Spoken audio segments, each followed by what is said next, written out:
Thank you very much. Good afternoon, everyone. It's great to be here. First of all, I'd like to say a big congratulations to the SAFE team for another fantastic event. I was lucky enough to join them for the first of these events a few years ago. And it's great to see how much has grown and what a success has been. So congratulations to them. I looked at the agenda this morning and I see this is billed as a summit short, which might have been a more appropriate title for the speaker I'm standing in for today.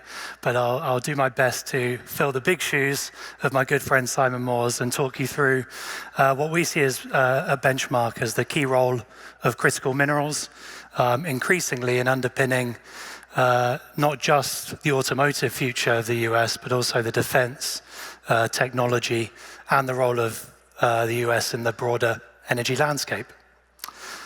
Very briefly, for those of you who aren't familiar with us, just a bit about Benchmark.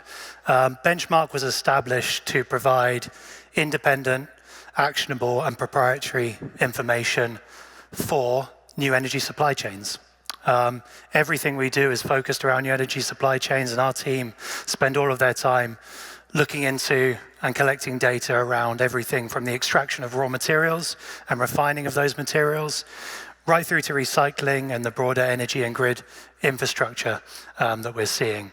But the core of our business has and continues to be the battery supply chain. And quite often people will say to us, you know, why are you so focused on this one area of the market? And fundamentally for us, it's because batteries are the platform technology for the new energy landscape. The role of and the ability to store energy will fundamentally impact the efficiency of different routes of energy for the future. So that is very core to our business and what I'm going to focus on today. So just a bit about the story of where we've been with the lithium-ion battery market and where we're moving towards. When we set up the business in 2015, what you saw was China already had a pretty dominant stake in a much smaller market in terms of lithium-ion batteries, controlling about 50% of the market. Now, obviously, we've seen massive growth in terms of the production of lithium-ion batteries over the past decade. Some positive moves in terms of production hubs emerging in Europe, obviously here in North America. But what you will obviously notice from this chart is China has fundamentally increased its lead in the battery market and continues to do so, controlling in and around 80% of lithium-ion battery production today. So you now see other countries around the world looking at how they diversify, how they mitigate risk from what has become an increasingly singular supply chain for batteries. And beyond that, you know, when you look at the efforts to diversify and to shift these supply chains away from just China, you know, often people will compare what's happening in the battery industry to maybe what we would have seen in semiconductors or maybe what we've seen in the solar industry in the past.